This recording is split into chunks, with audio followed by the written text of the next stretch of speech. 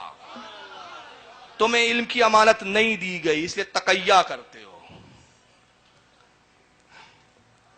سمجھ میں آ گیا؟ تو امام ابو حنیفہ کو کیوں مانا؟ ہم نے کہا ساری وراثت تو امام نے یہاں منتقل کر دی, تو جہاں منتقل ہو گئی اب اس کے پیچھے لگ جاؤ. اور پھر میں اتنا دہرایا, اللہ کا شکر ہے ہمارا امام پڑھتا تھا. اچھا جو پڑھتا تھا وہ ہمارا امام تو ہمارا باپ, ہمارے باپ کو جو پڑھاتا تھا وہ ہمارا دادا, یہ بیچ میں ناجائز اولادیں کہاں سے آ گئی؟ ان کا تو کوئی تال میل ہی نہیں ہے. کیوں؟ ان کو تو کچھ دیا ہی نہیں, نہ علم دیا نہ نسبت دی, کہہ دیا کہ میرے شیعہ ہی نہیں. یہ تو سب دغاباز ہے. ایک ہی تو ہے یہ غلام, 11 ہوتے تو جہاد کر لیتا, 11 بھی تو نہیں تھے.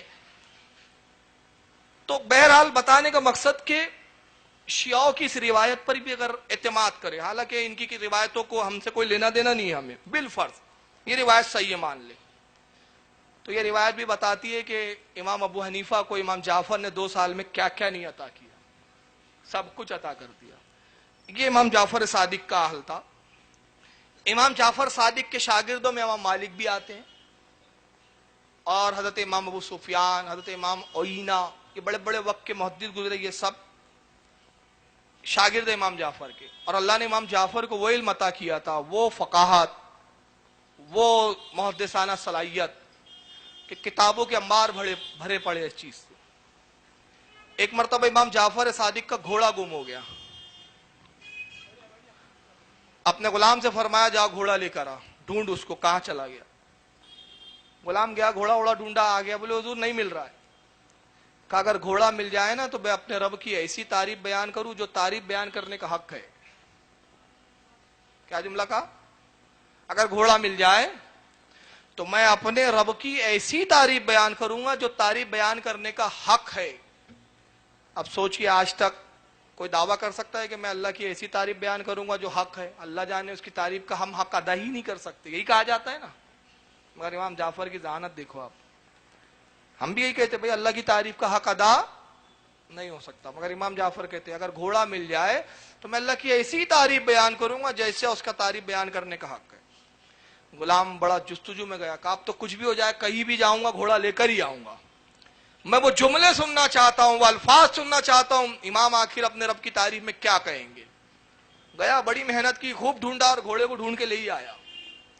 بڑی محنت کی, بڑی مشقت اٹھائی, پسینے میں شرابو اور گھوڑے کو لے کر آ رہا ہے, لگام پڑ گئی. حضور مبارک کو گھوڑا مل گیا, فرمایا الحمدللہ, بات ختم. کھڑا انتظار کرتے کچھ اور کہے. امام آپ نے اللہ کی تعریف نہیں بیان کی, آپ نے تو کہا تھا ایسی تعریف بیان کروں گا جو حق ہے. کہا بیان تو کی تعریف,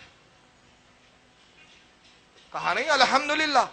کہا آپ نے تو کہا اس کا حق ہے, تو کیا حق ادا ہوا؟ کہا ہاں, اگر میں اپنے طور پر تعریف بیان کرتا تو حق ادا نہ ہوتا. یہ تعریف اللہ نے خود اپنی بیان کی, اور اس کے الفاظ بے معنی ہو, مطالب پورے نہ ہو, یہ ناممکن ہے کہ اس کا کلام ہے. اس نے اپنی تعریف اسی طرح بیان کی, الحمدللہ رب العالمین. یہ ہے فقاہت, یہ ہے تفقہ فی الدین جس کو کہا جاتا ہے. ایک شخص آیا امام جعفر کے پاس, حضور ایک مسئلہ پوچھنا ہے. پوچھو. میرا غلام کہتا ہے کہ اگر میں اتنی رقم لا دوں تو آپ مجھے آزاد کر دیجئے. تو کیا میں اپنے غلام کو آزاد کر دوں؟ فرمایا اگر تو کر دے تو بہتر ہے تیرے لیے, اجر دیا جائے گا. غلام نے کچھ قسطوں میں رقم دی اس کو, رقم لاتا رہا, ایک مقرر ہو گیا کہ اتنے لاکھ لا کے اگر غلام دے دیں گا کما کے تو پھر الحمدللہ جتنے دنوں میں اس کی قسط پوری ہو جائیں گی یہ غلامی سے آزاد ہو جائیں گا. آخری قسط تھی جو تقریباً 1 لاکھ درہم تھی کچھ. غلام آیا, حضور یہ آخری قسط میں کما کے لایا ہوں, یہ آخری قسط ہے. آقا نے کہا جا آزاد ہے تو, اور اس کے بعد پھر اس نے 1 لاکھ دے دیا. غلام بڑا چالاک تھا, امام جعفر صادق کی صحبت یافتہ تھا. امام کے پاس پہنچا, کہا حضور اللہ کا شکر ہے میں آزاد ہو گیا. تو کہا تیرے غلام نے آزاد کر دیا, تیرے آقا نے؟ بولے ہاں, لیکن حضور میرا آقا نے میری 1 لاکھ درہم جو اپنے پاس رکھ لیے, دے نہیں رہا ہے مجھے, آپ وہ 1 لاکھ درہم مجھے دلوا دیجئے. کہا بلا تیرے آقا. بلایا, اس کے 1 لاکھ دے دو. کہا کون سے 1 لاکھ؟ جو طے ہوا تھا اسی اعتبار سے 1 لاکھ اس نے آخری قسط دے دی. اس کا میں نے کوئی زائد پیسہ نہیں لیا. تو غلام کہتا ہے کہ حضور معاملہ یہ ہے کہ میں رقم لے کر آیا اور میں نے کہا کہ حضور یہ آخری قسط ہے. انہوں نے کہا تو آزاد ہے. پھر میں نے رقم دے دی, مجھے وہ رقم چاہیے. امام جعفر مسکرائے, کہا کہ شخص تو دھوکہ کھا گیا, یہ میرا صحبت یافتہ ہے, کچھ تو علم کا حصہ اسے ملے گا نا. صحبت سے تو در و دیوار بدل جاتی ہے, تو انسان ہے. کہا حضرت میں سمجھا نہیں. کہا سن, تجھ سے دھوکہ ہوا, تو پہلے رقم لیتا پھر کہتا آزاد ہے. جب تو نے کہا آزاد ہے تو یہ آزاد ہو چکا تھا, اب یہ غلام نہیں تھا, تو ایک آزاد سے رقم لینا تیرا جائز نہیں تھا. اتنا ٹیکنیکل باریک معاملہ ہے وہ. بھئی آزاد ہو گیا نا, پہلے کا آزاد ہے, اب پیسے تو اسی کے ہاتھ میں. تو پہلے رقم لے لینا تھا, جب رقم لیتا تو یہ تب غلام ہی تھا, اور اس کے بعد کہتا تو آزاد ہے. تو نے پہلے ہی کہہ دیا آزاد ہے. جب پہلے کہہ دیا تو یہ آزاد ہو گیا. اب جب رقم دی تو ایک آزاد مرد اور آزاد شخص کی حیثیت سے اس نے رقم دی ہے, تو یہ رقم کا تجھ پر اب حق نہیں ہے, اس کو دے دے. یہ ذہانت تھی امام جعفر کے غلاموں کی. امام جعفر تو امام جعفر تھے. حضرت شفیق بلخی رحمت اللہ علیہ فرماتے ہیں کہ ایک مرتبہ میں حج کے لیے گیا. یہ بہت بڑے صوفی ہے شفیق بلخی. کہتے میں نے دیکھا حرم میں ایک نوجوان بیٹھا ہوا ہے, لوگوں سے الگ تھلگ. اور میں نے خیال کیا کہ شاید لوگ اس کو مکروہ جانتے ہیں, پسند نہیں کرتے, اس لیے لوگوں نے اس کو دور کر دیا اپنے آپ سے. لوگ اس سے بیزار ہے شاید, اس لیے یہ الگ تھلگ بیٹھا ہے. کہتے میں قریب گیا تو مجھے لگا کہ یہ کوئی اللہ کا ولی معلوم ہوتا ہے, اللہ کا مقبول بندہ ہے. تو میں نے ارادہ کیا کہ پہلے طواف وغیرہ سے فارغ ہو جاؤں اور اس کے بعد اس سے ملاقات کروں. کہتے میں طواف سے فارغ ہوا تو وہ نوجوان کو پھر میں نے نہیں دیکھا, چلا گیا تھا. مجھے افسوس ہوا. کہتے پھر میں مینا پہنچا تو مجھے پھر وہی نوجوان دکھا کہ کنویں کے پاس کھڑا ہوا ہے وہ. جب میں قریب گیا تو دیکھا کہ ڈول سے وہ پانی نکال رہا ہے کہ اچانک اس کی ڈول کنویں میں گر پڑی, چھوٹ گئی اس کے ہاتھ سے, ڈول چلے گئی کنویں میں. نگاہ اٹھاتا ہے وہ نوجوان آسمان کی طرف, کہتا رب قدیر یہ ایک ہی ڈول تھی, اس کو مجھ سے نہ چھین. اے مولا ایک ہی میرے پاس تھا, یہ مجھے اس سے نہ چھین, اس سے دور مجھے نہ کر. یہ الفاظ نکلے, فرماتے میں نے دیکھا کنویں کا پانی ابلنے لگا اور اس کا ڈول اوپر آیا. اس شخص نے پھر, اس نوجوان نے ڈول لیا, پانی بھرا اسی کنویں سے, پھر ایک سمت نکلا. کہتے میں نے پیچھا کیا, لوگوں کی نگاہوں سے دور ریگستان میں بیٹھ گیا ایک جگہ. پھر ریت اٹھاتا, اس ڈول پانی میں ڈالتا, ہلاتا اور پیتا. پھر ریت اٹھاتا, پھر وہ ڈول میں ڈالتا, ہلاتا, پھر پیتا. میں نے کہا عجیب نوجوان ہے, ریت کھا رہا ہے, پانی میں ریت گھول کے کھا رہا ہے. قریب پہنچا, میں نے سلام کیا, السلام علیکم. کہا وعلیکم السلام. کہا جو کچھ آپ پی رہے ہیں یا کھا رہے ہیں مجھے بھی اس میں سے کچھ عطا کیجیے. کہا ایک شرط پر. کہا شرط کیا ہے؟ کہا شرط یہ ہے کہ اس کا تذکرہ کسی سے نہ کرنا. کہا نہیں یہ تو نہیں ہوں گا, کچھ اچھی چیز پاؤں گا تو بھی ذکر کروں گا, بری چیز پاؤں گا تو بھی ذکر کروں گا. کہا اچھا ٹھیک ہے, میرے وصال کے بعد. کہا میں آپ کو نہیں جانتا, بہرحال وعدہ کرتا ہوں. اس نوجوان نے وہ ڈول بڑھایا. کہتے قسم وحدہ لا شریک کی, جب میں نے ڈول دیکھا تو اس میں بہترین خوشبودار ستو تھے اور اس میں شکر تھی, وہ ریت نہیں تھی. اور جب میں نے کھایا تو کہتے قسم پروردگار کی ایسا لذیذ چیز میں نے آج تک کھائی نہیں تھی. میں نے پھر شکر ادا کیا اس کا, اور ڈول اس کو لوٹا دیا. کہتے پھر وہ قریب بڑھا اور اس نے کہا رب قدیر میرے لباس کپڑا پھٹ گیا ہے, پرانا ہو گیا ہے, نیا لباس دے. آسمان سے لباس اترتا ہے. اس نوجوان نے وہ لباس کو زیب تن کیا, پرانا لباس اتارا, پوٹلی بنایا, بغل میں لے جا رہا تھا. شفیق بلخی کہتے میں نے کہا یہ لباس مجھے دے دو. کہا تمہیں کیوں دوں, تمہارا کیا حق ہے اس پر؟ کہا جب آپ کہہ رہے تھے اللہ سے پروردگار مجھے لباس پھٹ گیا نیا دے, تو میں آمین کہہ رہا تھا, آپ کی دعا میں بھی شریک ہوں. کیا کروں گے؟ آپ اللہ کے کوئی ولی معلوم ہوتے ہیں, بطور تبرک رکھوں گا لباس. اچھا لے لو, دے دیا. پھر کہا بلخی کیوں, اے شفیق بلخی کیوں پیچھا کر رہا ہے؟ کہا آپ میرا نام بھی جانتے؟ کہا میں تو بہت کچھ جانتا ہوں, اللہ کے رازوں میں سے راز ہمارے دلوں میں پوشیدہ ہے, میں بہت کچھ جانتا ہوں. شفیق بلخی کہتے ہیں میں پیچھا کرتا رہا, اور جب وہ شخص حرم کی حدودوں میں داخل ہوا تو میں نے دیکھا ایک جم غفیر اس کی طرف ٹوٹا. لوگ اس سے مصافحہ کرتے, ہاتھ چومتے, اور ہر شخص کہتا السلام علیکم یا ابن رسول اللہ, السلام علیکم یا ابن رسول اللہ. کہتے میں نے پوچھا یہ کون ہے؟ لوگوں نے کہا امام جعفر صادق ہے. عجیب بات ہے کہ پہلے حرم میں بیٹھے تھے، کوئی متوجہ نہیں تھا، اب یہ اتنے سفر کے بعد حرم میں آئے تو سب متوجہ ہے. تو لوگوں نے کہا یہ وہ وقت کے ولی کامل ہے، جب چاہتے مخلوق کو اپنی طرف متوجہ کرتے اور جب چاہتے اپنے سے پھیر دیتے ہیں. دل ان کے اختیار میں ہے لوگوں کے، جب چاہے دلوں کو اپنی طرف پھیرے اور جب چاہے دوسروں کی طرف لوٹا دے. یہ ہے امام جعفر صادق رضی اللہ تعالیٰ عنہ. صبر و استدلال، صبر و استقامت. ایک مرتبہ بیٹھے ہوئے ہیں روتے ہوئے، ایک بزرگ کا بیان ہے کہ وہ کہتے ہیں کہ میں امام جعفر سے ملنے گیا، آنکھوں میں آنسو ہے آپ کے، افسردہ بیٹھے ہوئے. میں نے کہا امام کیا ہوا؟ کہ چیز نے رلا دیا. فرماتے ہیں آج میرے چھوٹے ایک شیرخوار بچے کا انتقال ہو گیا، مگر اے شخص میں اس لیے نہیں رو رہا ہوں کہ اس کے میرا بچے کا انتقال ہو گیا، رونے کا سبب کچھ اور ہے. ارے بچے کا انتقال ہوا پھر کیا سبب ہے؟ کیا بچے کی موت سے بھی بڑا کوئی صدمہ ہے؟ کہا ہاں اس سے بڑا ایک صدمہ ہے. کہا وہ کیا؟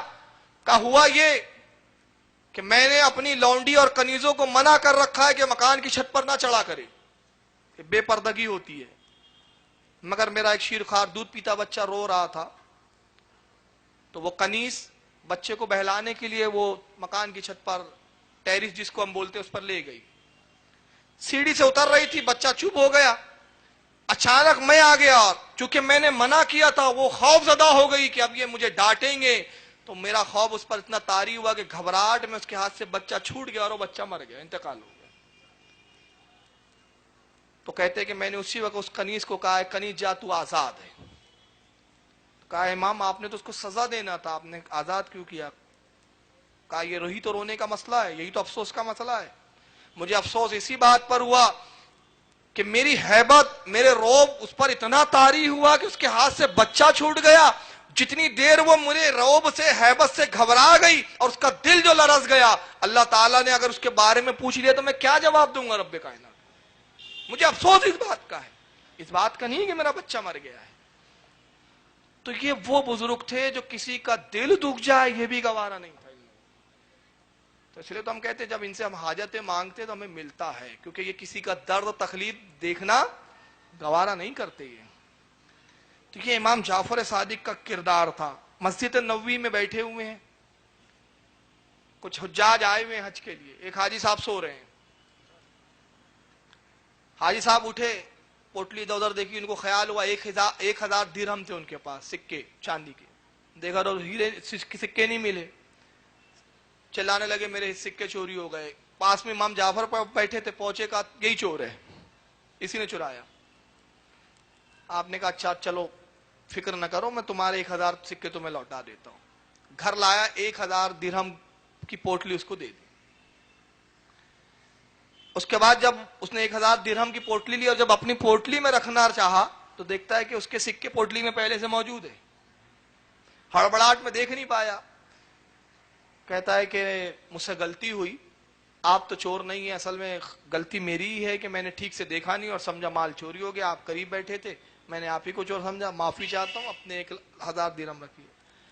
آپ نے فرمایا جو تم نے بدگمانی کی وہ تو معاف کیا، لیکن ہم اہل بیت نبوت ہے، جو چیز دے دیتے ہیں پھر لیتے نہیں ہیں، جا وہ تیری ہے، دینے کے بعد ہم لیتے نہیں ہیں. تو یہ صبر و تحمل. ان کے زمانے کا بادشاہ منصور، بڑا ظالم بادشاہ. امام ابو حنیفہ اسی کے دور میں شہید ہوئے، اسی نے ان کو شہید کیا. منصور کے کان بھر دیے گئے کہ صاحب امام جعفر کے ارد گرد بہت ان کے چاہنے والے جمع ہوتے رہتے ہیں، ایک جمع غفیر ہے، ایک مجمع ہے، کہیں ایسا نہ ہو تیری حکومت کا تختہ پلٹ دے، بغاوت نہ کر دے یہ لوگ کسی دن. منصور گھبرایا، کہا کہ جاؤ خبر دو کہ اے جعفر دربار میں حاضر ہو، تاکہ میرے روب، میرا دبدبہ ان پر حاوی ہو. امام جعفر کو بلایا گیا. امام جعفر پہنچے دربار میں. جیسی دربار میں گئے، داخل ہوئے، منصور کا یہ حال تھا، بڑی بڑی باتیں کر رہا تھا. باتیں یہ کہ آئیں گے تو یہ کہوں گا، یہ ڈانٹوں گا، وہ سناؤں گا، یہ کروں گا. پورے دربار میں وزیر کہ بھائی اب جیسے آئیں گے تو آج امام جعفر صادق کی کوئی خیر نہیں. بادشاہ بڑے غصے میں. مگر جیسے امام جعفر صادق داخل ہوئے، منظر کیا تھا؟ ادب سے کھڑا ہو گیا، تخت سے اترا، دوڑتا ہوا آیا، ہاتھ کو بوسا دیا، ہر ہاتھ پکڑ کے لا کے اپنے تخت پہ بٹھا دیتا. خود ہی ہاتھ باندھ کے کھڑا ہے. سارے اہل دربار حیرت میں. ارے یہ تو پورا الٹا ہی قصہ ہو گیا, کسی کے کچھ سمجھ میں نہیں آیا. امام نے کہا تو بھی بیٹھ جا, آخر یہ تخت تیرا ہی ہے, اس کو ہم اس تخت کی ہمیں کوئی ضرورت نہیں. بازو بیٹھ گیا. اب اتنی ہیبت اور اتنی گھبراہٹ تاری ہوئی کہ پانی طلب کرتا ہے.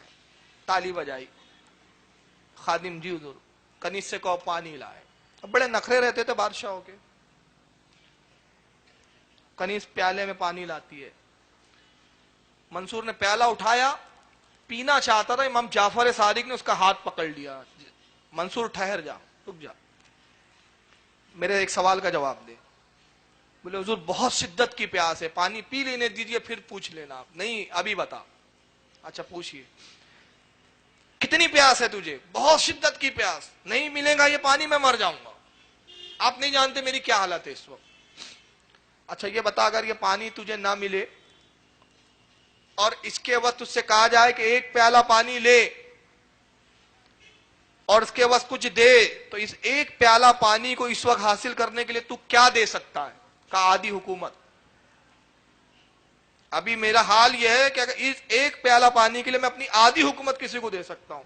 کہا اچھا پی لے. پی لیا, گلاس واپس کر دیا. اب امام فرماتے ایک اور سوال کا جواب دے. بولے فرمائیے حضور, جو پانی تو نے پیا ہے تیرے پیٹ میں گیا وہ باہر ہی نہ نکلے, تعفن پھیلا دے, بیماری پھیلائے. اور کوئی طبیب آئے کہا کہ ایک شرط پہ یہ پانی نکالوں گا, میرے پاس علاج ہے, شرط یہ ہے کہ اس کے عوض مجھے کچھ چاہیے, تو اس پانی کو اپنے جسم سے خارج کرنے کے لیے اور اپنی جان بچانے کے لیے کیا دے سکتا ہے؟ دیکھو بزرگوں کی نصیحتیں کیسی ہوتی تھی. کہتا ہے آدھی حکومت. فرمایا ہنستے ہیں مسکراتے, کہتے ہیں منصور کس چیز پہ اکڑتا ہے تو؟ پانی پینے کے لیے آدھی حکومت, پانی نکالنے کے لیے آدھی حکومت, جان لے تیری پوری حکومت کی اوقات ایک گلاس پانی سے زیادہ نہیں ہے. یہ ہے تیری اوقات. بتائیے جس چیزوں پہ اکڑتے ہیں ہم, امام نے کتنا آسانی سے اس فلسفی کو بیان کر دیا. کس پہ ہم گھمنڈ کر رہے ہیں؟ پورا بادشاہ وقت کی اوقات ایک گلاس پانی سے زیادہ نہیں ہے اس کی حکومت اور طاقت کی. ہم دو چار بلڈنگ میں ہی سمجھ رہے کہ ہم بول رہے ترم کہاں ہو گئے, اس کو ڈانٹ اس کو ڈپاٹ, اس سے بدتمیزی, اس سے یعنی اکڑ کا یہ حال ہے کہ اپنے مسلمان بھائی سے ادب سے بات کرنے کے لیے بھی تیار نہیں. دولت کا گھمنڈ اتنا آ جاتا ہے. امام نے بتایا کہ یہ ہے اوقات انسان کی. جتنا ایک غریب آدمی ایک پیالہ پانی کا محتاج ہے اتنا ایک بادشاہ بھی. اس کے بعد بہر سلام کیا امام حضرت امام جعفر نے, چلے آئے. لوگوں نے پوچھا ہے منصوری تو بڑا عجیب معاملہ ہوا, آپ نے تو بڑے بڑے دعوے کیے تھے, یہ کر ڈالوں گا, وہ کر ڈالوں گا, یہ کر ڈالوں گا, عالم کیا ہے؟ کہ بدبختو تم نہیں جانتے, یہ خاندان نبوت کے افراد ہے, اللہ جانے باتیں تو بڑی کی تھی, جب آیا میں ان کے چہرے پہ نگاہ پڑی تو میری گھبراہٹ کا یہ عالم تھا کہ اگر یہ مجھے سہارا دے کے تخت پہ نہ بٹھاتے, قسم خدا کی گش کھا کے میں گر جاتا. ان کی ہیبت ہوتی. تو دشمنوں کے لیے ہیبت کا یہ عالم اور عزیزوں کے لیے محبت کا یہ عالم. مگر لوگ کان بھرتے ہی رہے منصور کے. پھر منصور نے ایک دن ہمت جٹائی. اب اس کے بعد کہا کہ جعفر کو شہید کر دو, قتل کر دو. جلاد کو بلایا. جلاد سے کہتا جلاد سن, اس دروازے کی آڑ میں چھپ جا. جیسے ہی امام جعفر محل میں داخل ہوں گے میں بلاتا ہوں, میں ایک اشارہ کروں گا, پیچھے سے آنا, قتل کر دینا. حضور اشارہ کیا ہوں گا؟ میں اپنے تاج کو 2 بار ایسا اٹھاؤں گا اور رکھ دوں گا, ایسا اٹھاؤں گا رکھ دوں گا. سمجھ جانا اشارہ ہے کہ قتل کر دو, گردن اڑا دو. جلاد برہنہ تلوار لیے کھڑا ہے. امام جعفر صادق کو اب اطلاع دی جاتی ہے کہ منصور نے طلب کیا ہے. امام جعفر صادق محل میں داخل ہوتے. جیسے ہی داخل ہوتے اس بار بھی وہی ہیبت کا یہ عالم, بادشاہ کے تھر تھر تھر کانپ رہا ہے. تخت سے اترتا ہے, پھر ہاتھ چومتا ہے, دستبوسی کرتا ہے, تخت پہ لا کے بٹھا دیتا ہے. جلاد انتظار میں, ارے یہ کیا ہوا؟ پھر بڑے ادب سے پوچھتا ہے حضور کوئی ضرورت ہو تو بیان کیجئے. فرمایا ایک ہی ضرورت ہے, تو چاہتا ہے کہ میری ضرورت پوری کرے تو بس ایک ضرورت ہے اور وہ پوری کر. بولے حضور فرمائیے, خادم ہوں آپ کا, ضرورت یہ ہے کہ آئندہ مت بلانا. بولے جی حضور. یہ کہہ کے امام جعفر نکل گئے. یہ اچانک اٹھا, سیدھا خوابگاہ میں گیا اور اتنی دیر سوتا رہا کہ اس کی نماز بھی قضا ہو گئی ایک وقت کی. جب بیدار ہوا وزیر وغیرہ پہنچے, جلاد پہنچا, حضور آپ نے اشارہ نہیں کیا, میں آپ کے اشارے کا منتظر. کیا ہو گیا تھا آپ کو؟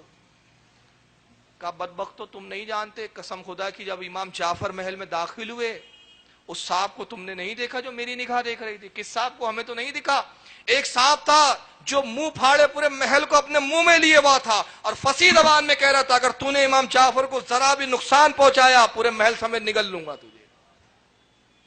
بس وہ ہیبت تھی کہ میں کچھ نہیں کر سکا. چنانچہ یہ اہل بیت کا حال تھا. اب یہاں میں وقت تو بہت ہو رہا ہے, چلیے 148 ہجری میں شوال کا مہینہ آپ کا وصال ہوا.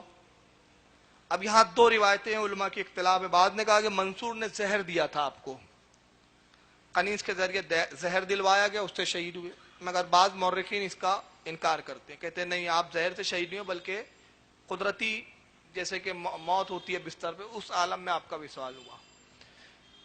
جنت البقیع شریف میں مزار ہے امام جعفر صادق کی, حضرت خاتون جنت فاطمہ الزہرا کے قریب, امام حسن کے قریب. وہاں پر آپ آرام فرمائیں, فیوز و برکات جاری ہے. چونکہ ہمارے امام کے استاد ہے, اور ہمارے امام نہیں بلکہ ہمارے جتنے اور بھی امام جیسے امام مالک وغیرہ سب ان کے شاگرد یا انہی کے فیض یافتہ رہے, اس بنا پر ان کی نیاز ہمارے یہاں بھی رائج ہے کنڈے کے نام سے. اعلیٰ حضرت فاضل بریلوی رضی اللہ تعالیٰ سے کسی نے پوچھا اس تعلق سے, یہ سوال بار بار اٹھایا جاتا ہے کنڈے کی اصل کیا ہے. وہاں بھی ایسے پوچھتے جیسے بیچارے ہر چیز اصل دیکھ کے ہی کرتے ہو, اصل نہ ملے تو بیچارے کھانا بھی نہیں کھاتے ہو. آئس کریم کھانے سے پہلے کبھی نہیں پوچھا اس کی اصل کیا ہے, فالودہ پینے سے کبھی نہیں پہلے پوچھا اس کی اصل کیا ہے. کنڈے کے بارے میں بڑی فکر ہے بھائی, اس کی اصل کیا ہے. اعلیٰ سے پوچھا کسی نے, اعلیٰ نے بڑا پیارا جواب دیا, فرمایا اس کی اصل کی ہمیں کوئی ضرورت نہیں, اصل یہ ہے کہ فاتحہ اور نیاز ہمارے یہاں سنت طریقہ ہے, بس یہی اس کی اصل ہے. ہر بزرگ کی فاتحہ ہمارے یہاں رائج ہے, امام جعفر بھی ہمارے بزرگ ہے, ان کی بھی فاتحہ. اب رہ گیا کنڈے کیوں کہتے ہیں. پہلے کے لوگوں کا یہ دستور تھا, مٹی کے برتنوں میں کھاتے تھے, مٹی کے برتنوں میں پیتے تھے, تو ان کی فاتحہ کے لیے اہتمام کیا جاتا تھا کہ نئے کنڈے مٹی کے لائے جاتے تھے, نئے برتن, تو کہا جاتا تھا کنڈے کی فاتحہ. اب چونکہ زمانہ ترقی کر گیا, مٹی کے برتن کو استعمال نہیں کرتا ہے, استعمال میں اب آج کل اسٹیل وغیرہ کے برتن چلتے ہیں. تو علماء صاحب فرماتے ہیں کہ اس کے لیے مٹی کے کنڈے کی کوئی ضرورت نہیں, آپ اسٹیل کے برتن میں ہی رکھ کر اگر فاتحہ دے دے تو یہ بھی جائز ہے. پھر کنڈے ہی بنایا جائے یہ بھی جائز نہیں. بامبے کا نہیں پتا, ناگپور میں تھا یہ چیز, تو اللہ کے فضل سے علماء بھی بولنے لگے, میں بھی بولتا رہتا ہوں, پھر اشتہارات بھی نکلتے رہے, تو اب دھیرے دھیرے وہ بند ہو گیا. پہلے ہمارے یہاں رواج تھا جس دن کنڈے ہوتے گوشت نہیں بنتا تھا, شاید یہاں بھی ہے کہ ایسا گوشت نہیں بنتا. صاحب بولے کیوں, کنڈے کے دن گوشت نہیں کھا سکتے, تو اس کی کوئی اصل نہیں ہے. اب ہمارے یہاں تو بریانی بنتی ہے بھائی اس دن, جو پوری بناتے امام جعفر نے کبھی دیکھا بھی نہیں ہوگا پوری. اور اہل عرب سب سے زیادہ گوشت ہی کھاتے تھے, اونٹ کا گوشت, بکرے کا گوشت, اس کا گوشت, سمجھ رہے, اس کا بھی گوشت کھاتے تھے. تو گوشت ہی کھاتے تھے, اہل عرب کی اصل غذا گوشت ہی ہوتی تھی. تو اس کی بھی کوئی اصل نہیں کہ اس دن گوشت نہ بنے. گوشت بنائیے جو چاہیں آپ, نعمتیں بنائیں. اور اعلیٰ فرماتے ہیں کہ فاتحہ میں جو استطاعت ہو جتنا اچھا بنا سکتے ہو وہ بنایا جائے اور غربا مساکین کو کھلایا جائے. پھر یہ بھی ایک رسم ہے, اس دن بڑے لپائی پائی ہوتی ہے صاحب, یہاں بھی ہوتا ہے, پورے وہ گھر کی گودڑیاں نکلیں گی اور وہ سترنجیاں نکلیں گی, ایک ایک سامان ایسا رگڑائی ہوتی ہے کہ پوچھیے مت. عورتیں کام کر کر کے تھک جاتی, چور ہو جاتی. اس کی بھی کوئی اصل نہیں ہے. اسی لیے کہ ہم رسول اللہ کی فاتحہ کے لیے تو یہ اہتمام نہیں کرتے. ہوتا کہ میلاد النبی میں آپ سب ایسی کرتے ہو, ایک ایک گودڑیاں, ایک ایک رضائیاں دھوتے ہو, نہیں. سرکار تو امام جعفر سے بھی بڑے. تو یہ فاتحہ کے لیے کوئی شرطیں نہیں ہے کہ صاحب ایک ایک گھر کا کپڑا دھلا ہوا ہونا اور یہ اور وہ, کچھ بھی نہیں ہے. جیسے عام فاتحہ ویسے امام جعفر کی فاتحہ. اچھا, ہمارے یہاں تو ایک بڑا عجیب دستور تھا, اب ختم ہو گیا, لیکن جب سے بولنے لگے, نالج بڑھ رہی ہے, تو اللہ کے فضل سے ہمارے یہاں کی جہالت اور کم علمی بھی جاتے جا رہی ہے. تو چلیے ہم بولتے بھی ہیں وہابیوں کو کہ آپ اصلاح کے نام پہ شرک کے فتوے مت لگاؤ, جو جتنا حکم ہے اتنا بیان کرو. یہ زیادتی کرتے, ہر چیز کو شرک. اس کے لیے میں ایک مثال لیتا ہوں, سر میں درد ہونا تو سر درد کا علاج کیجئے, گردن کاٹ کے مت پھینک دیجئے. اور ان کا اصول گردن کاٹ کے ہی پھینک دو. سر میں علاج درد ہو رہا تھا, گردن کاٹ پھینک دے. بیوقوف, مر گیا وہ آدمی. تو نے شرک کا فتویٰ لگا کے تو اس کا ایمان کوئی مردہ کر دیا تو نے. تو جتنی بیماری ہے اتنے علاج کی بات کرو, جو ناجائز ہے, جو منع ہے, جو مکروہ ہے, جو مکروہ تنزیہ ہے, جو تحریمی ہے, مگر کچھ اصطلاح ہی نہیں معلوم, جو منہ میں آیا شرک. حد تو یہ ہے کہ تھانوی صاحب نے لکھ دیا بہشتی زیور میں, صحرا پہننا شرک, سیویاں کھانا شرک. ارے کیا ہے یار, یہ سیوئی کھانا بھی شرک ہے کوئی؟ اللہ تعالیٰ سیوئی کھاتا ہے معاذ اللہ, کہ بندے نے کھایا تو ذات میں شریک کر دیا. عجیب مذہب بنا رکھا ہے. تو بہرحال میں یہ کہنا چاہتا تھا, دیکھیں بات ذہن سے نکل گئی, کہ ہمارے یہاں بہرحال جہالت جا رہی ہے. پہلے یہ تھا کہ صاحب مغرب سے پہلے پورا ختم کرو. آپ کیا ہے کیا یہ؟ ہاں کچھ جگہ ہے مغرب سے پہلے ختم کرو. تو ہمارا یہ حال ہوتا تھا, بچ جاتا تھا تو مسجد میں زبردستی لا کے لوگ چھوڑ کے بھاگتے تھے. ادھر جماعت ہو رہی ہے, وہ لایا رکھے بھاگ. اب سلام پھیرے تو امام صاحب یہ مسجد میں بھرا ہے سین میں سب کنڈے, اور سب بچی بھی کھیر, بچی بھی پوریاں. تو وہ بیچارے جماعتی دن بھر سے کنڈے ہی کھا رہے, تو کیا کھانا ہوگا. تو ہمارے مولانا رفیق صاحب ہے ہمارے مسجد کے, بہت غصے کے تیز ہے, پھینک دے تالاب میں, پھینک دے. جمعہ تالاب سے لگ کرے مسجد, جمعہ تالاب بھی ہے وہاں پر, پھینک دے تالاب میں. تو تالاب میں پھینک دیتے تھے وہ. تو بعد میں پھر سمجھایا گیا لوگوں کو, بھائی کھا نہیں رہے ہو لوگوں کو, تو یہ کوئی مسئلہ نہیں ہے کہ اس کو رکھ نہیں سکتے آپ. جب تک وہ اچھا ہے, کھانے لائق ہے, اتنا اسٹاک کر کے رکھ سکتے آپ, کوئی حرج نہیں. جیسے عام کھانا عام نیاز کا ویسی ہے. ایک ہوا بنا دیا, یعنی ایسا ہوا بنا دیا نیاز کو کہ ایسا بتاتے گویا امام جعفر اتنے کڑک ہے کہ ڈنڈا لے کے کھڑے ہیں, ذرا سی گڑبڑ ہوئی کہ دیت دن کر کے. اتنے نرم مزاج تھے امام جعفر صادق, ان کی سیرت پڑھا بھی میں نے ایک جھلک بتائی کہ ان کا اپنا بچہ میں انتقال کر گیا. افسوس بچے کا نہیں ہے, افسوس کس بات کا ہے کہ وہ ہیبت سے جو اس کو تکلیف ہوئی ہے. اتنے نرم مزاج امام جعفر کی, لیکن عجیب بنا دیا. تو اس کی بھی اصل نہیں ہے کہ آپ مغرب سے پہلے کھائیں, مغرب کے بعد کھائیں, دوسرے دن کھائیں, تیسرے دن کھائیں, فریج میں اسٹاک کر کے 1 مہینہ کھاتے رہیں.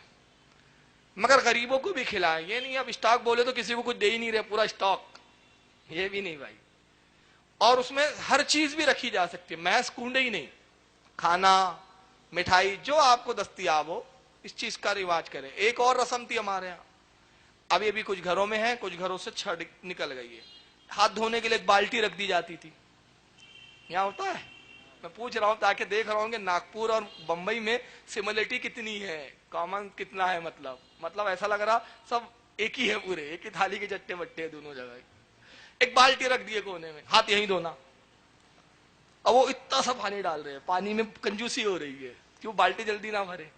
ہاتھ دھل رہے یا نہیں دھل رہے, مگر وہ بڑی باریکی نزاکت کے ساتھ. اس پہ ایک میں لطیفہ بھی سناؤں گا آپ کو. اب اس کے بعد یہ ہوا کہ وہ بالٹی بھر پانی جمع ہو گیا, پھر گڈھا کھودا جا رہا ہے, اور گڈھا کھوڑ کے ڈالے. تو میں کہتا ہوں کہ ہر نیاز میں آپ ایسا کرتے ہیں؟ نہیں, اس کی بھی کوئی اصل نہیں ہے. جیسے عام ہاتھ دھوئے جاتے ویسے دھو لیجئے. ایک بدعقیدہ وہابی نے ہمارے ہاں, ظہیر کر کے نام ہے, میرے دوستوں میں ہوتا ہے, دوستوں میں ساتھ میں پڑھا ہے, 11ویں ہوتی تھی اس کے یہاں. تو ایک وہابی نے ذہن میں شبہ ڈال دیا اس کے والد کے. اب دیکھیے آج کل وہابی بھی پیترے بدل رہے ہیں, آج کل سلام بھی پڑھ رہی ہے, آپ کو معلوم ہے, سلام بھی پڑھنے لگ گئے. دیکھیے اب مطلب بہروب کیسے بہروب بدل رہے ہیں یہ. اور اشرف علی تھانوی نے لکھا ہے, یہ اپنے باپ کی وصیت پہ عمل کر رہے ہیں. کمالات اشرفیہ میں اشرف علی تھانوی نے لکھا ہے کہ اگر رضا خانیوں کے علاقے میں جائیں اور وہاں کام کرنے کی ضرورت ہو اور اپنا عقیدہ پھیلانے کی ضرورت ہو, تو میلاد وغیرہ میں سلام بھی پڑھ لیا جائے, کھڑے بھی ہوا جائے, اور پھر دھیرے دھیرے لوگوں کے اندر سرنگ ڈالی جائے. یہ لکھا ہے تھانوی نے. تو یہ چوہے ہے, سرنگ ڈالتے اندر اندر. اب اس نے دیکھیے کیسی سرنگ ڈالا, وہ ہمارے ظہیر کے والد کو بولتا ہے, 11ویں بہت اچھی چیز ہے, ماشاءاللہ بڑی اچھی چیز ہے. دیکھیے لیکن کیا ہوتا ہے, آپ وہ ایک برتن لا کے رکھ دیتے ہیں, اس میں گوشت ہڈیاں سب ہوتی ہے, پھر اس کے بعد وہ فاتحہ پڑھتے ہیں, قرآن پڑھتے ہیں. اب کہتے ہیں بھائی یہ دیکھیے تبرک ہو گیا ہے, مقدس ہو گیا ہے, تو اس کا دانہ بھی نہیں گرنے دیتے, نیاز ہو گئی نا, قرآن پڑھ دیا گیا ہے. لیکن دیکھیے اب ہوتا کیا ہے کہ ہڈیاں جب پھینک دیتے تو اس کو کتے کھاتے ہیں, سور کھاتے ہیں, نجس جانور کھاتے ہیں. اور اس پہ قرآن پڑھا تھا, ہڈی پہ بھی تو پڑھا گیا نا, ہڈی بھی تو تھی. تو قرآن کی بے حرمتی ہو رہی ہے. اب دیکھیں کیسے وار کیا انہوں نے, ان کے دماغ میں آ گیا, ارے ہو یار بات تو صحیح ہے, قرآن پڑھ رہے اپن, پانی پہ کوئی قرآن پڑھ کے دم کر دے تو پانی اپن بڑے تعظیم سے پیتے, کہ بھائی اس پہ پانی پڑھ کے دم کر دیے. فاتحہ میں بھی کھانا رکھتے ہیں, فاتحہ پڑھتے ہیں, قرآن پڑھتے ہیں. اب اس میں گوشت ہے, بریانی بنی ہے, مان لیجئے پلاؤ بنا ہے, تو اس میں گوشت ہے, ہڈی ہے, تو گوشت تو کھا لی, ہڈی تو پھینکتے ہی نا آخر. اور پھر ہوتا ہے کتے بھی کھاتے, سور بھی کھاتے. 11ویں بند. کون بلا میں پڑے بھائی، اتنی احتیاط ہوتی نہیں، ہڈی دفن کرو بولے۔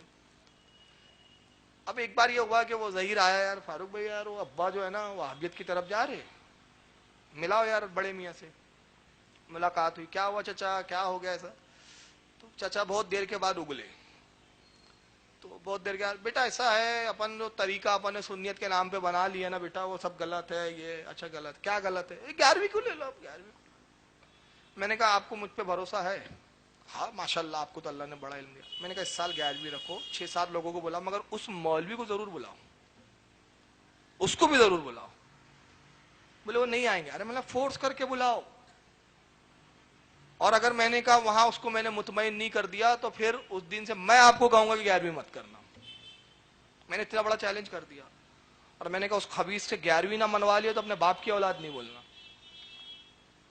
اب وہ بہت میں نے جب فورس کیا، بھی میرے دوستوں نے بھی دباؤ ڈالے تو تیار ہو گئے بڑے۔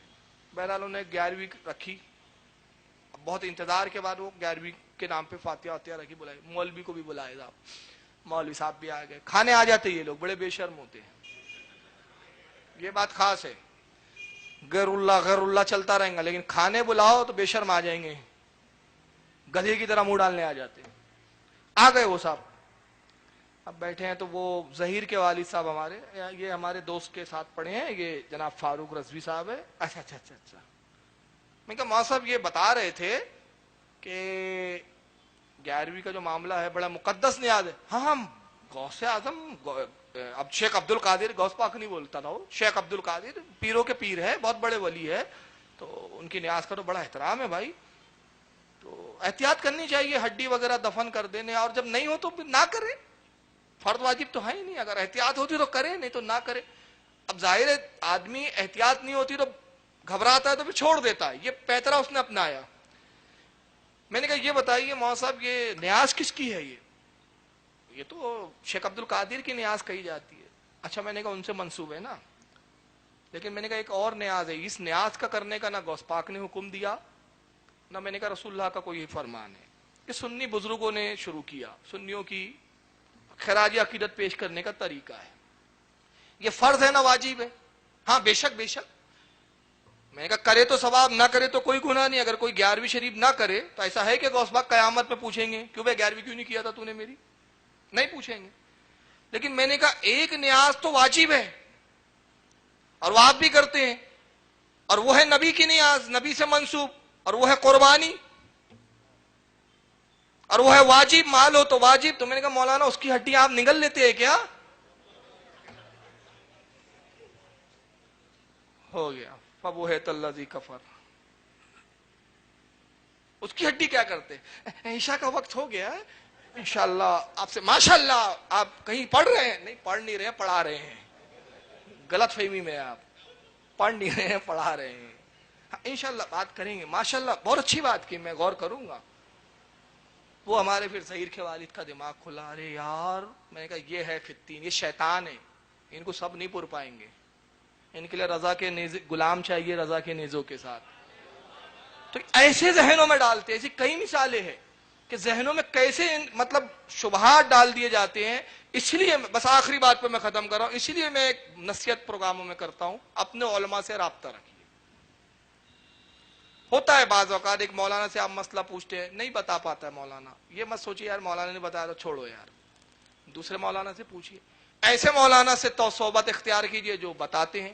اور علماء سے بھی گزارش ہے میرا حیثیت نہیں ہے چھوٹا منہ بڑی بات، لیکن میں عرض کر رہا ہوں، گزارش کر رہا ہوں، التماس کر رہا ہوں، مطلب آپ کا خادم ہونے کے طور پر میں یہ گزارش کر رہا ہوں کہ عوام اگر کچھ پوچھتی ہے ہماری، جواب دینا، مطمئن کرنا آپ کی ذمہ داری ہے۔ اور اس کے لیے کوئی ضروری نہیں ہے کہ معلوم ہو، نہیں معلوم ہے، ہوتا ہزاروں بات ہے۔ امام مالک کے بارے میں آئے، امام مالک سے 10 مسئلے پوچھے گئے، 8 کے بارے میں امام مالک نے فرمایا لا ادری، میں نہیں جانتا، 2 مسئلے کے جواب دیے۔ امام شافعی سے ایک شخص پوچھنے آتا ہے، امام اس کا مسئلہ بتائیے، اس کا بتائیے، آپ نے فرمایا اس تعلق سے 3 حدیثیں ہیں، 2 حدیثیں یہ، ایک حدیث مجھے یاد نہیں رہی۔ تو اس نے کہا آپ کیسے امام ہیں، ایک حدیث بھول گئے؟ کہا شخص تجھے تو 2 بھی نہیں معلوم تھی، تو تبھی تو امام ہوں۔ اور حضرت علی نے کتنی پیاری بات فرمائی، حضرت علی ممبر پہ کھڑے ہیں، تشریف فرمائے، فرماتے سلونی، پوچھو جو چاہے پوچھنا پوچھ لو۔ ایک شخص نے ایسا سوال کیا کہ حضرت علی نے فرمایا لا ادری، میں نہیں جانتا۔ کہا علی بڑی عجیب بات ہے، ابھی بھی تو دعویٰ کیا سلونی، اور اب کہہ رہے لا ادری نہیں جانتا، حالانکہ جانتے تھے، میرا عقیدہ ہے کہ جانتے تھے، مگر ہماری تعلیم کے لیے کیا فرمایا کہ اے شخص جو میں جانتا ہوں وہ بتا دیتا ہوں، اور جو نہیں جانتا تو میں نے رسول سے سنا کہ جب کسی عالم سے پوچھا جائے تو جانتا ہو تو بتا دے، نہ معلوم ہو تو کہے واللہ عالم ثم رسول عالم، یہ کہنا بھی علم سے ہے، یہ بھی علم ہے۔ تو مجھے جو نہیں معلوم تو میں نے کہہ دیا لا ادری واللہ عالم ثم رسول عالم۔ کہا پھر آپ کو کیا حق ہے ممبر پہ بیٹھنے کا؟ جب آپ کو معلوم نہیں تو آپ ممبر پہ کیوں بیٹھے؟ تو کتنی پیاری بات کی علی نے، کہا کچھ جانتا ہوں، جو جانتا ہوں بتا دیتا ہوں، اس لیے ممبر پر ہوں، اگر جاہل ہوتا تو ممبر پر نہیں بلکہ ہوا میں بیٹھتا۔ مطلب کیا؟ جاہل ہوا میں اڑتا ہے، پھینکتا ہے نا وہ ادھر ادھر کی، تو ممبر پہ اس لیے ٹکا ہوا ہوں کہ جو جانتا ہوں وہ بتا دیتا ہوں۔ تو ضروری نہیں ہے کہ ہر چیز ہر وقت معلوم ہو، لیکن ایک مزاج کیسا بنائیے، کوئی پوچھتا ہے کسی عالم دین سے معلوم ہے بتا دیجیے، نہیں معلوم ٹھیک ہے انشاءاللہ آپ آئیے ایک ہفتے بعد دیکھ کے بتاتا ہوں، اپنے بڑے علماء کی طرف رجوع کیجئے یا کتابوں کی طرف رجوع کیجئے، اس میں ہمارا بھی فائدہ ہے، ہمارا بھی فائدہ ہے کہ ہم مطالعہ کریں گے، ہمارا مطالعہ بڑھے گا، ہم بڑے علماء کی طرف جائیں گے، ان سے سیکھنے کو بھی ملے گا۔ تو پوچھنا اور بتانا دونوں میں فائدہ ہی فائدہ ہے۔ تو قوم کو بھی کہتا ہوں اپنے مولویوں کو چھوڑو مت، پوچھتے رہو، اور علماء کو بھی کہتا ہوں بتاتے رہو، نہیں معلوم تو تحقیق کر کے بتاؤ، مگر بتاؤ۔ تو اللہ تعالیٰ سے دعا ہے کہ مالک کائنات، اچھا ہاں ایک بڑی گزارش کر دیتا ہوں، ہر جگہ کرتے آ رہا ہوں، بامبے کا بڑا عجیب حال ہے بھائی، خیر ناگپور بھی کوئی پیچھے نہیں ہے آپ سے جہالت میں، میں نہیں کریں گے، ناگپور میں سب ولی بیٹھے ہوئے ہیں، وہاں بھی بولتا ہوں یہاں بھی بولتا ہوں۔ اب یہ غریب نواز کا عرس بھی آ رہا ہے، ڈی جے، اس نے تو پورا بیڑا گر کر کے رکھا ہے ہماری قوم کا، اس شور نے ہمارے حق کی آواز کو دبا دیا ہے، ڈی جے کا شور اتنا ہو گیا ہے ہماری قوم میں کہ اب ہم جو حق بولتے ہیں نا وہ دب جاتا ہے، یہ ڈی جے زیادہ گونجنے لگتا ہے، اور خبیث وہاں بھی یہی دیکھو ڈی جے بجاتے ہیں، ڈی جے بجاتے ہیں۔ تو میں اس سے پہلے بھی چور بازار میں عرض کر چکا کہ یہ ڈی جے جو آپ بجا رہے ہیں سنت کی خدمت سمجھ رہے ہیں، لیکن اس سے خدا کی قسم سنت کا رتی برابر فائدہ نہیں ہو رہا سوائے نقصان کے۔